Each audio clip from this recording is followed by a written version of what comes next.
For today's video, ako nga po pala ay magtitinda ng saging tumok or we call this duman. Ang 1 kilo po ay 50 pesos lamang guys.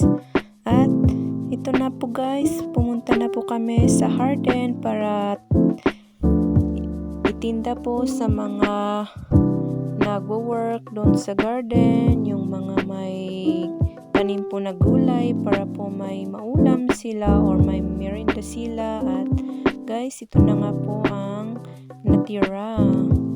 At nung pagkatapos ko pong pininta lahat, binigyan po ako ng wombok guys. At napadaan po kami sa auntie namin dahil sila po ay naghanda ng meron po silang okasyon, kaya kami po guys ay nakikain muna.